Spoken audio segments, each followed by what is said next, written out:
오늘 우리가 함께 나누실 말씀은 사무엘상 7장 3절에서 12절까지의 말씀입니다. 사무엘상 7장 3절에서 12절까지의 말씀. 제가 가진 성경으로는 418쪽 구약 성경 418쪽입니다. 사무엘이 이스라엘 온 족속에게 말하여 이르되 만일 너희가 전심으로 여호와께 돌아오려거든 이방 신들과 아스타롯을 너희 중에서 제거하고 너희 마음을 여호와께로 향하여 그만을 섬기라. 그리하면 너희를 블레셋 사람의 손에서 건져내시리라. 이에 이스라엘 자손이 바알들과 아스타롯을 제거하고 여호와만 섬기니라. 사무엘이 이르되 온 이스라엘은 미스바로 모이라. 내가 너희를 위하여 여호와께 기도하리라 하매 그들이 미스바에 모여 물을 길어 여호와 앞에 붓고 그날 종일 금식하고 거기에서 이르되 우리가 여호와께 범죄하였나이다 하니라. 사무엘이 미스바에서 이스라엘 자손을 다스리니라. 이스라엘 자손이 미스바에 모였다 함을 블레셋 사람들이 듣고 그들의 방백들이 이스라엘을 치러 올라온지라. 이스라엘 자손들이 듣고 블레셋 사람을 두려워하여 이스라엘 자손이 사무엘에게 이르되 당신은 우리를 위하여 우리 하나님 여호와께 쉬지 말고 부르짖어 우리를 블레셋 사람들의 손에서 구원하시게 하소서 하니 사무엘이 젖 먹는 어린 양 하나를 가져다가 온전한 번제를 여호와께 드리고 이스라엘을 위하여 여호와께 부르짖음에 여호와께서 응답하셨더라. 사무엘이 번제를 드릴 때에 블레셋 사람이 이스라엘과 싸우려고 가까이 오매 그날에 여호와께서 블레셋 사람에게 큰 우레를 발하여 그들을 어지럽게 하시니 그들이 이스라엘 앞에 패배한지라. 이스라엘 사람들이 미스바에서 나아가서 블레셋 사람들을 추격하여 뱃갈 아래에 이르기까지 쳤더라. 사무엘이 돌을 취하여 미스바와 센 사이에 세워 이르되 여호와께서 여기까지 우리를 도우셨다 하고 그 이름을 에베네셀이라 하니라. 아멘. 할렐루야. 옆에 있는 분들과 인사 나누겠습니다. 반갑습니다. 예, 반갑습니다. 오늘 우리가 함께 읽은 말씀 너무나 잘 아는 우리가 에베네셀에 대한 말씀인데요. 말씀의 제목을 이렇게 정해봤습니다. 우리 다 같이 한번 읽어볼까요? 시작. 하나님께서 도우십니다 라는 제목으로 함께 은혜를 나누도록 하겠습니다. 출애굽한 이스라엘 백성들은 그 약속의 말씀대로 이 가나안 땅에 이제 40년 만에 광야를 지나서 들어오게 되어지죠. 그리고 나서 여호수아를 필두로 해서 가나안 정복 전쟁을 시작하게 되고요. 그리고 결국에는 7년이 넘는 거의 8년의 시간 동안에 여호와 하나님의 은혜 가운데 가나안을 정복 전쟁을 마치게 됩니다. 그런데 이제 문제는 뭐냐면 여호수아가 죽게 돼요. 여호수아가 이제 죽게 된 이후로 그 이후로 여호와 하나님을 모르는 세대들이 이제 태어나기 시작합니다. 그러니까 세대가 바뀌게 되잖아요. 출애굽 세대에서 이제 그 출애굽 세대가 다 죽고 그리고 나서 광야 세대가 어디를 들어간 겁니까? 가나안에 들어갔잖아요. 근데 가나안에서 태어났던 사람들은 그나마 전쟁을 하면서 알게 되었는데 여호수아까지는 그래도 괜찮았는데 여호수아가 죽은 이후로부터는 하나님을 모르는 세대들이 돼버려요. 그래서 그들은 사사기의 내용이 바로 그런 내용이잖아요. 사사기의 내용 중에 가장 중요한 내용이 뭡니까? 자기 소견에 옳은 대로 행한.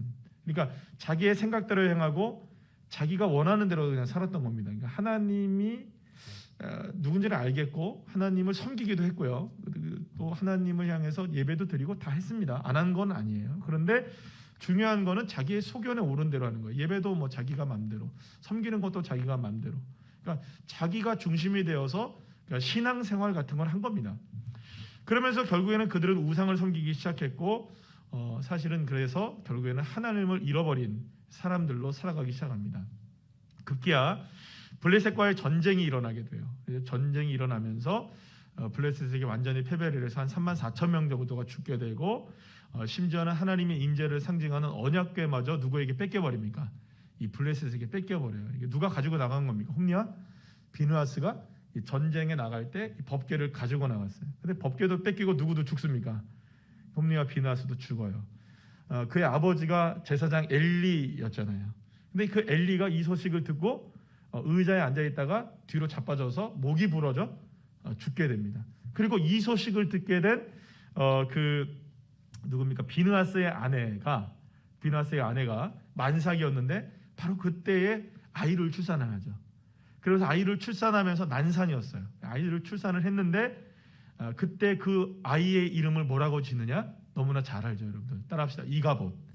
이가봇이라는 이름을 줘요. 그러고 나서 아이를 낳고 비느하스의 아내는 또 죽습니다.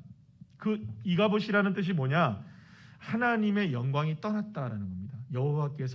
여호와의 영광이 이제는 이스라엘에게서 떠났다, 이런 의미를 갖고 있는 말이에요. 사실 그래서 그런지 하나님의 음성조차 희미하게 들렸어요. 여러분들 어린 사무엘의 이야기 잘 아시죠?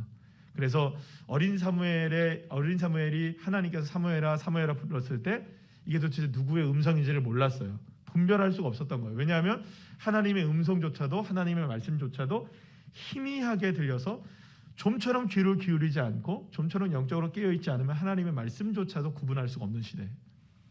그래서 정말로 하나님의 영광이 떠나버린 것 같은 그런 시대가 이가봇의 시대가 오게 된 거죠. 그러니까 결국에는 법궤도 뺏겼죠. 모든 사람들이 다 이렇게 망연자실하게 무너지게 되었죠. 바벨론에게는 완전히 초토화됐죠. 이 상황이 몇 년의 시간이 걸리게 되냐면 약 20여 년 동안의 시간 동안에, 여러분 20년은 상당히 긴 시간입니다. 여러분 결코 짧은 시간이 아니죠. 근데 물론 블레셋에게 뺏긴 언약궤는 여러 가지 우여곡절을 통하여서 그 블레셋의 여러 도시들을 이렇게 순회하다가 결국에는 어디를 오게 되냐면 기럇 여야림의 아비나답의 집에 이제 머물게 되어집니다. 그리고 아비나답의 집에서 몇 년을 있게 되느냐? 오늘 본문에 나오죠. 20년을 있게 돼요. 그러니까 이 20년 동안에 하나님의 언약궤가 방치가 되어 있었던 거예요. 그러니까 여러분 지금 이가봇이라는 시기가 몇 년이 이렇게 방치가 되면서 하나님의 임재하심을 전혀 이스라엘 백성들이 경험하지 못했느냐? 20년의 암흑기가 흘러가고 있었던 것이었죠. 그렇게 해서 이제 이가봇의 비극은 정말로 이스라엘에 나타나는 것처럼 보였어요. 이제 이가봇이구나. 정말 하나님의 영광은 완전히 이스라엘에서 떠난 것이구나.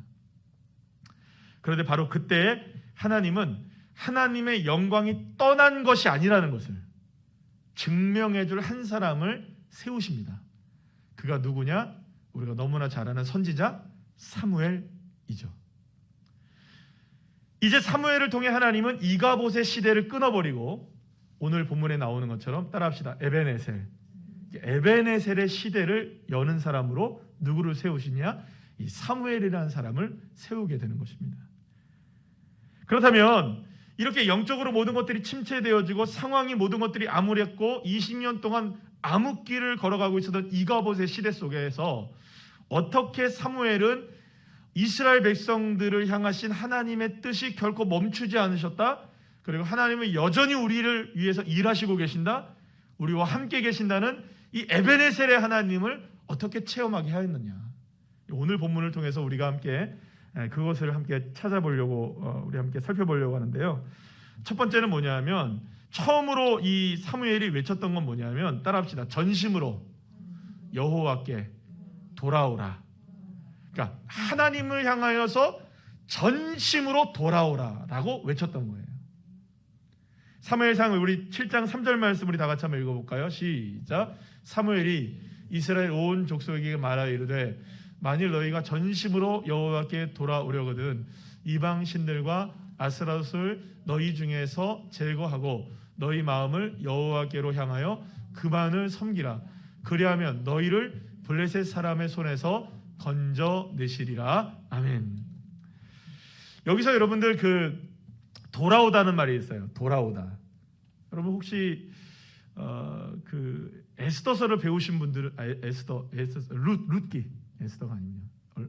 룻기를 성경 공부를 해보신 분들은 아실 텐데 이 돌아오다는 말이 혹시 어떤 단어인지 혹시 아시는 분 계십니까? 히브리어로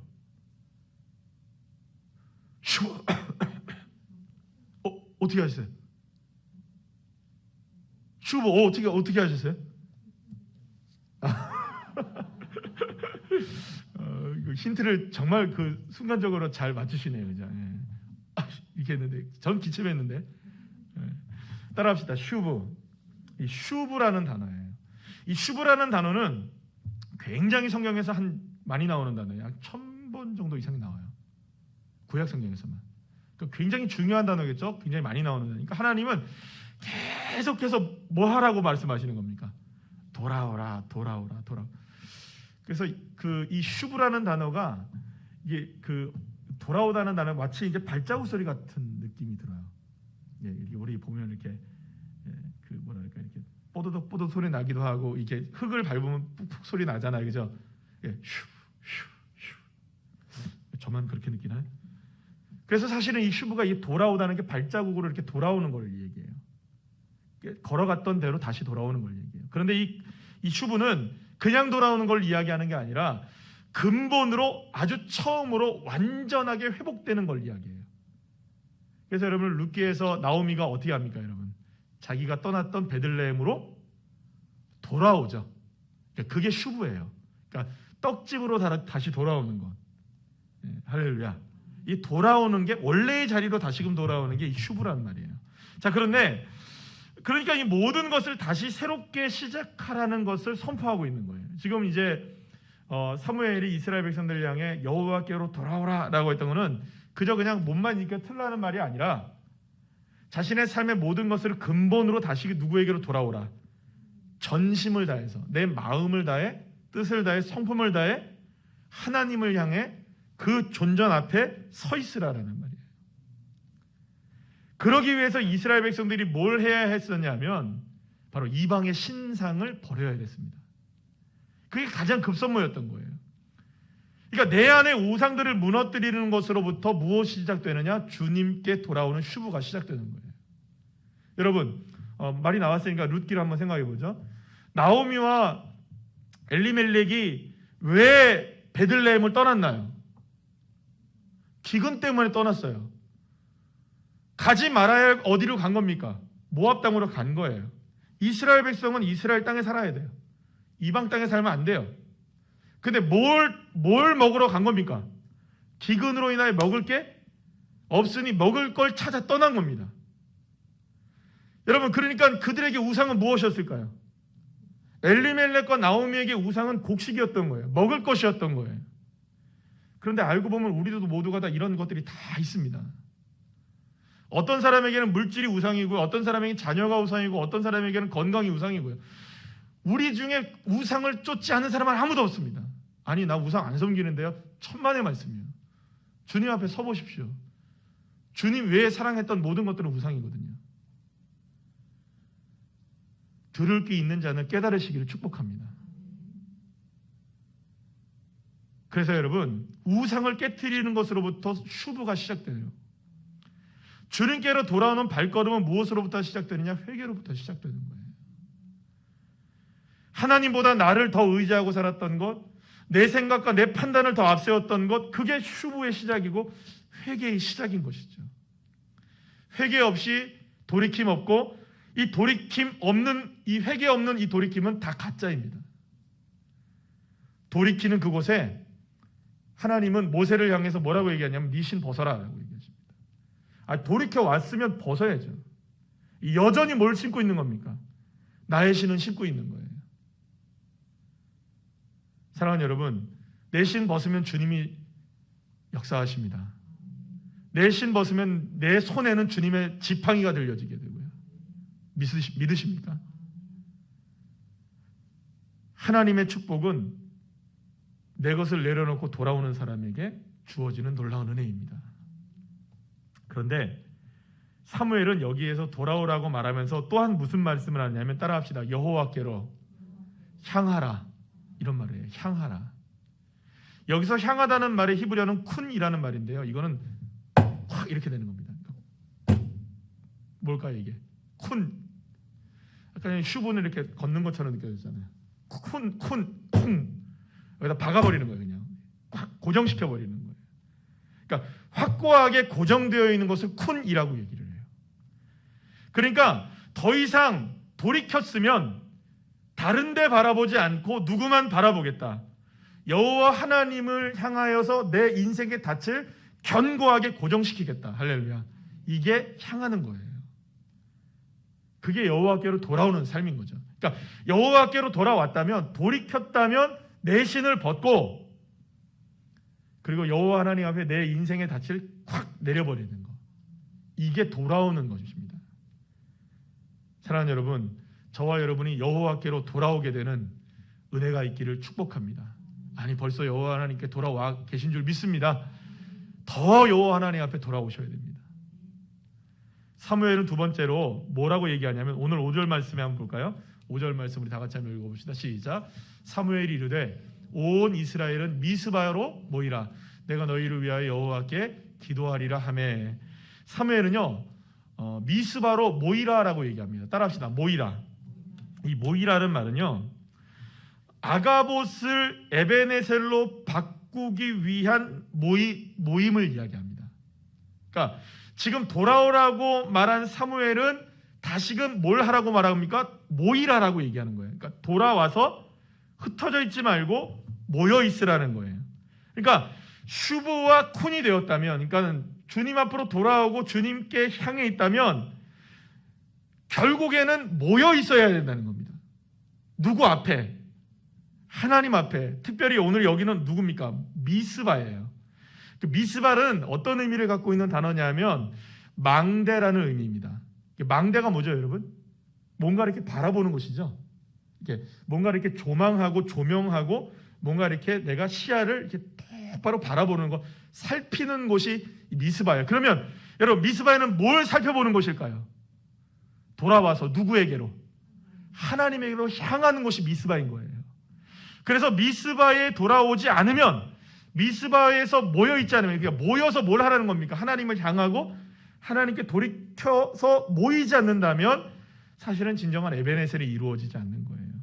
특히 여기서 모이다라는 말에 카바치라는 단어를 히브리어로 쓰는데요, 이 말은 모여도 되고 안 모여도 되는 그런 단어의 의미가 아니에요, 여러분. 모이라 하면요, 이건 어떤 의미를 가진 단어이냐면 선택으로 주어지는 게 아니고 일종의 군대의 소집 같은 겁니다. 여러분, 군대에서 소집했는데 만약에 군에 입대하지 않으면 어떻게 됩니까?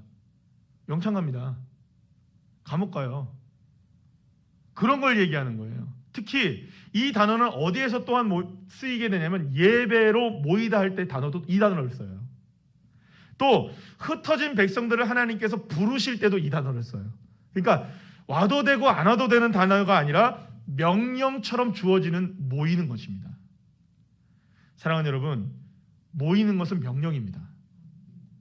해도 되고 안 해도 되는 게 아니에요.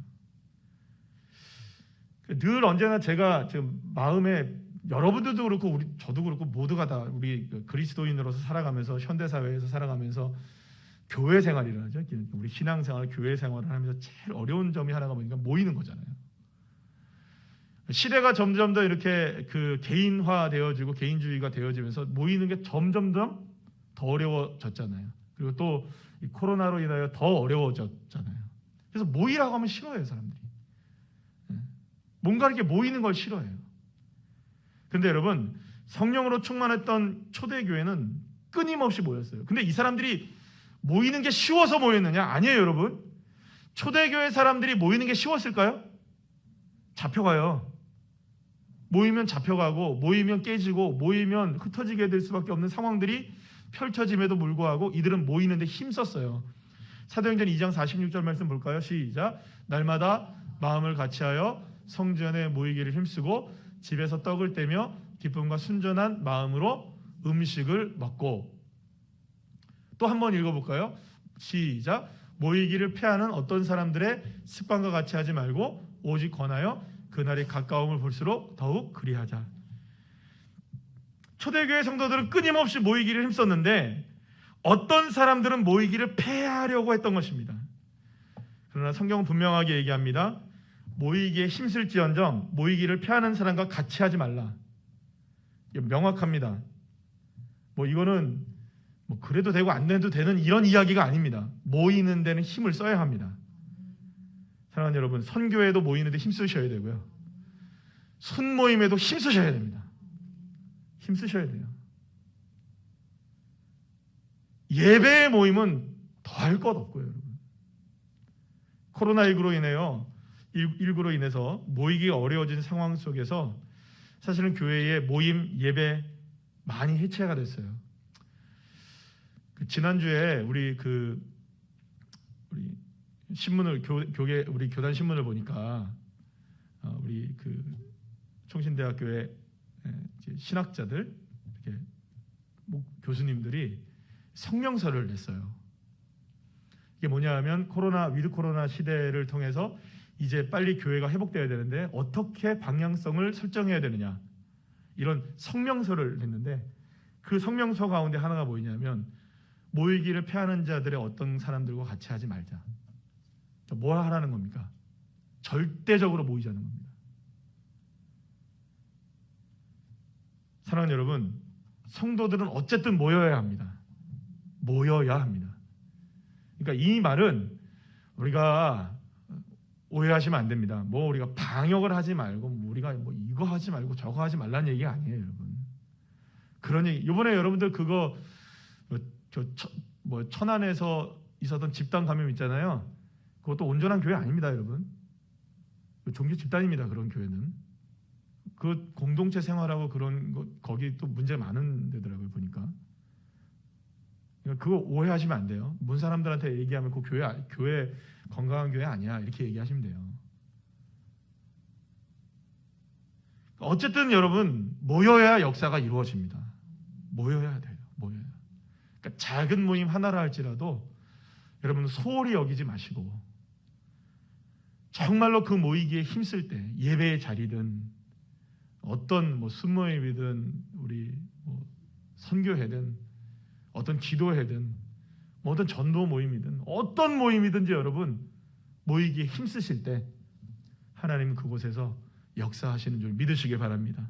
그래서 여러분 사무엘도 모이라고 외쳤던 겁니다.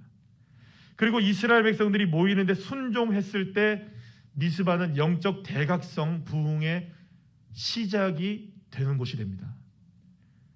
사랑하는 여러분, 우리가 돌이켰다면 그리고 주님 앞에 고정했다면 모이기를 힘써서 우리 교회도 이제는 지금부터 시작해서 더 모이기를 힘쓰는 교회가 될 줄로 믿습니다. 그 다음에 세 번째로 돌아오라 모이라라고 외친 사무엘이 세 번째로 외친 게 뭐냐면 오늘 보면 6절에 나오는데 6절 말씀 한번 읽어볼까요? 시작. 그들이 미스바에 모여 불을 길어 여호와 앞에 붓고 그날 종일 금식하고 거기에서 이르되 우리가 여호와께 범죄하였나이다 하니라. 사무엘이 미스바에서 이스라엘 자손을 다스리니라. 여러분 사무엘이 뭘 하자고 외쳤습니까? 금식을 외칩니다. 따라합시다. 금식을 선포했다. 금식을 선포했어요. 여러분 금식은 곡기를 끊는 거죠. 자, 그렇다면 왜 음식 먹기를 중단하는 것일까요, 여러분? 음식을 먹는 걸 중단해요. 어떤 의미를 가지고 있을까요? 제가 오늘 이 말씀을 준비하면서 이 말씀을 준비하면서 금식이 뭘까를 이렇게 생각해 봤더니 금식은 더 이상 내 안에 뭔가를 집어넣는 게 아니에요. 내가 임의로. 오히려 내 안에 있는 것을 뭐 하는 걸까요? 빼내는 거예요. 내 자아를 빼놓기도 하고 내 못난 모습들을 빼내놓기도 하고 무엇보다 여기 오늘 본문에 나오잖아요. 내가 여호와께 뭐 했다고요? 범죄하였나이다를 끄집어내는 거예요. 그러니까 금식은 어떤 의미를 갖고 있냐면 내 안에 무엇인가를 집어넣는 것이 아니라 다 빼놓는 것. 그래서 나를 더하게 하는 것이 아니라 주님 앞에 모든 죄악들을 끄집어내놓는 게 어쩌면 금식이 아닐까. 사랑하는 여러분, 하나님은 회개를 기뻐하십니다. 회개를 기뻐하시는 이유는 딱 하나입니다. 주님이 동행하시기를 원하시기 때문이에요.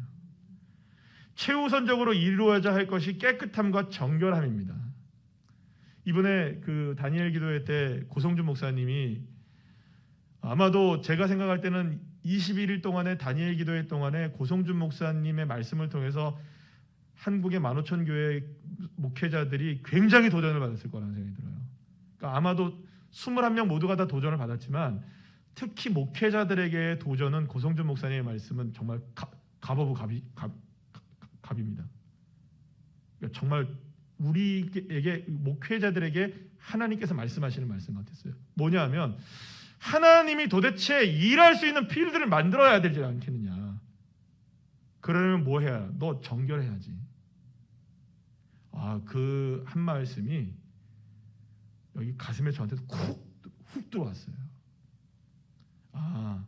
하나님이 일하시려면 내가 정결해야 되는데 내가 정직해야 되는데, 내가 깨끗해야 되는데, 혹시나 행여나 하나님이 내가 깨끗하지 못하고 내가 정결하지 못하여 일하시지 못했다면 다 누구 책임일까요? 그거는 제 책임이에요. 사랑하는 여러분, 그래서 죄송합니다. 하나님 앞에도 죄송하고 여러분들한테도 죄송한 거예요. 하나님이 회개를 기뻐하시는 이유는 동행하시고 역사하시기 위함이에요.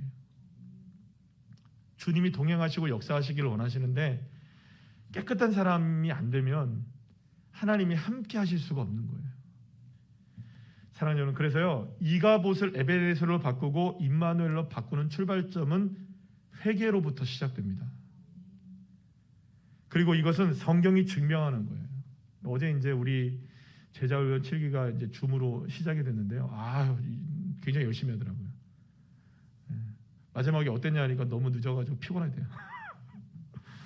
그러니까 같이 함께 모여서 하는 것보다 줌으로 이렇게 인터넷으로 하니까 계속 화면을 봐야 되잖아요. 2시간을 정도를 봐야 되니까 되게 피곤했을 거예요. 아마. 근데도 아주 의미가 있었대요. 근데 맨 마지막에 저희들이 나눴던 얘기가 회개에 관한 얘기였거든요. 근데 여러분, 베드로가 예수님을 처음 만났을 때 예수님을 향해 고백한 게 여러분들 뭔지 아시죠? 우리 한번 읽어볼까요? 누가복음 5장 8절 시작.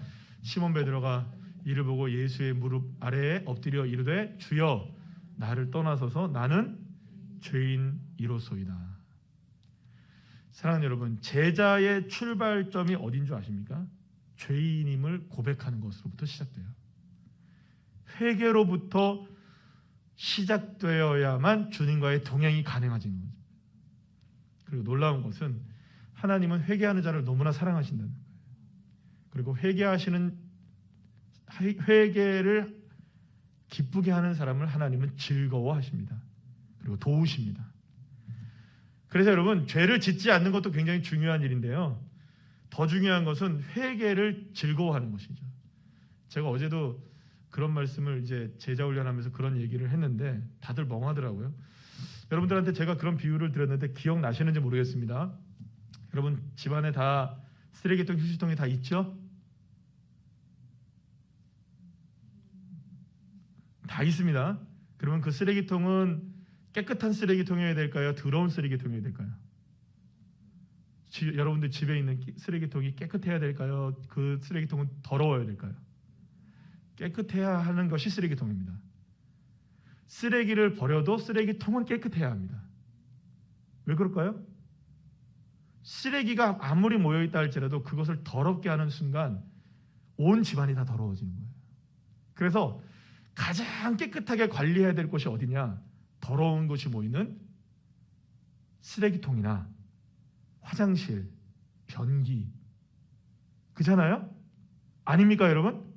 그런 데를 깨끗하게 해야 되는 거예요. 그래서 우리 교회에서 제일 고생하시는 분이 누구시냐? 화장실 청소하시는 분들이세요. 존경합니다.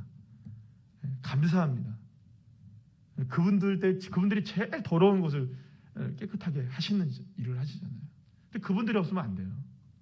그래서 여러분, 이 이야기를 어제 했더니 다들 멍한 거예요. 그리고 나중에 다 이래요. 깨끗해야 되는구나 깨달았대요. 사랑하는 여러분, 회개가 즐거워지는 저와 여러분들이 간절히 축복합니다. 그래서 회개할 때 역전이 일어나고 회개할 때 하나님의 역사가 일어나는 것입니다. 그리고 그것이 오늘 본문에서 증명합니다.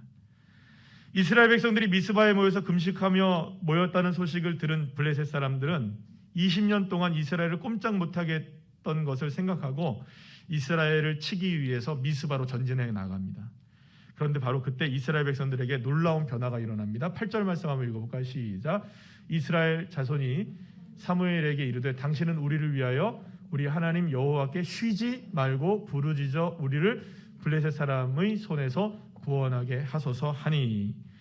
사실은 7절 말씀에 보면 이스라엘 백성들이 두려웠다는 표현이 나와요. 그런데 이전과는 달랐어요. 그들은 여호와 하나님의 구원하심을 바라보는 자리로 이미 나와 있었던 거예요.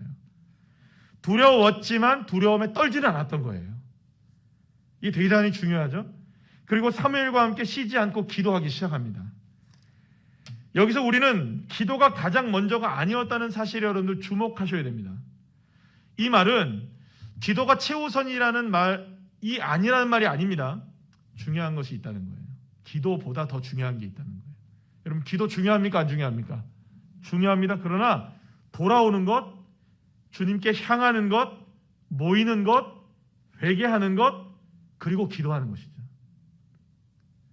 그래서 여러분, 기도는 단순하게 내 소망을 나열하는 것, 그게 기도가 아닌 거예요. 철저하게 하나님께로 돌아온 사람, 철저하게 하나님께로 향한 사람, 철저하게 하나님께로 모인 사람, 그리고 하나님께 회개한 자가 주여 어찌합니까? 주님, 나는 할 수 있는 게 없습니다. 주님밖에 의지할 것이 없습니다. 그럴 때 주님이 일하시기 시작하시는 겁니다. 그게 기도의 역사입니다. 아니, 돌이키지도 않고 주님에게 닻을 내리지도 않고 모이지도 않고 회개하지도 않았는데 우리의 기도를 들으신다고요, 주님이? 사랑하는 여러분, 왜 주님이 우리의 기도에 응답을 안 하실까요? 응답을 안 하는 게 아니고요, 우리가 잘못하고 있는 거예요. 그리고 또 한 가지를 사무엘이 합니다. 뭘 하느냐? 따라합시다. 예배를 드려요. 어린 양 하나를 가져옵니다. 그리고 예배를 하나님께 드려요. 여러분, 블레셋은 쳐들어오고 있어요. 모두가 다 두려울 수밖에 없는 상황이에요. 그런데 사무엘은 꿋꿋하게 어디로 나갑니까? 예배의 자리로 나가요. 지금 전쟁을 해야 하잖아요. 전쟁을 해야 하는데 지금 뭐 하고 있어요? 예배하고 있어요. 할렐루야. 이게 저와 여러분의 신앙이 되시기를 축복합니다. 이러한 모습을 보면 사무엘과 우리의 모습이 얼마나 다른가를 발견하게 돼요. 예배가 뒷전일 때가 얼마나 많아요, 여러분. 예배가 뒷전이에요, 우리에게. 그리고 먼저 하나님을 향해서 이것 해주세요, 왜 안 해주세요, 이거 이렇게 나열하기 바쁜 게 우리의 모습인 것이죠. 그런데 놀라운 일이 일어납니다. 두려웠지만 두려움에 휩싸이지 않고 기도하며 예배했던 사무엘과 이스라엘 백성들을 위해서 하나님이 싸우시기 시작합니다. 그런데 그 싸움이 얼마나 재밌는 싸움이었는지 아십니까? 10절 말씀 한번 볼까요? 시작. 사무엘이 번제를 드릴 때에 블레셋 사람이 이스라엘과 싸우려고 가까이 오매 그날에 여호와께서 블레셋 사람에게 큰 우레를 발하여 그들을 어지럽게 하시니 그들이 이스라엘 앞에 패한지라. 여러분, 이스라엘 백성들은 코 한 번 안 풀었습니다. 코 한 번 안 풀었어요. 그런데 하나님이 우레소리로 한번 쿵 하니까 거기에 블레셋 사람들이 망연자실해서 어지럽히기 시작했고 도망치기 시작했어요. 그들은 패배했습니다. 누구의 소리 하나 때문에? 하나님의 우레소리 하나 때문에. 하나님이 이런 하나님이십니다. 믿으십니까? 블레셋은 20년 만에 스드슨 패배를 맛보고 도망쳐버렸어요. 이스라엘 백성들은 한 것이 없었어요. 그저 뭐 했습니까? 하나님께 모였고 하나님께 돌이켰고 되돌아왔고 예배했고 기도했고 하나님께 닻을 내렸고 회개했고 이게 다였어요. 근데 그렇게 했더니 하나님이 우레소리로 20년 동안 이스라엘 백성들을 꾹 누르고 있었던 이 블레셋의 이가봇 때문에 이가봇이었잖아요. 블레셋이 그렇게 꽉 이스라엘을 짓누르고 있어서 아우 우리는 하나님이 영광이 떠났어. 이 이가봇의 역사가 깨트려지게 되는 거죠. 그리고 기념비 하나를 사무엘이 세우는데 12절 말씀 한번 다 같이 읽어볼까요? 시작. 사무엘이 돌을 취하여 미스바와 센 사이에 세워 이르되 여호와께서 여기까지 우리를 도우셨다고 그 이름을 에벤에셀이라 하니라. 할렐루야. 에벤에셀이라는 말은요, 도움의 돌, 하나님이 여기까지 우리를 도우셨다라는 의미예요. 그러면 도대체 여기까지라는 말이 어딜까요? 어디서부터 어디까지를 얘기하는 걸까요? 여기 오늘 잘 보세요. 미스바와 센이라고 나오죠. 아까 전에 미스바는 배웠어요. 미스바는 뭐라고요? 망대. 그래서 뭔가를 이렇게 바라보는 거예요. 무언가를 바라보는 곳이에요. 근데 센이라는 단어는 어떤 단어냐면 날카로운 바위를 뜻해요. 뾰족뾰족한 바위, 험한 바위를 센이라고 얘기를 해요. 그러니까 여러분 이런 겁니다. 하나님이 에벤에셀을 이루시는 곳은 미스바와 센 사이에서 에벤에셀이 이루어진다는 거예요. 이 말은 무슨 말일까요?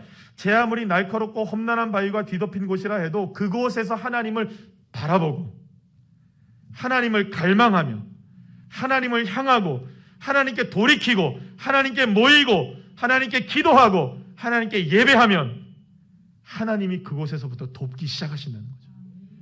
하나님이 함께 하시는 곳이 되어지고 하나님이 승리하게 하시는 곳이 된다. 이게 에베네셀의 뜻입니다.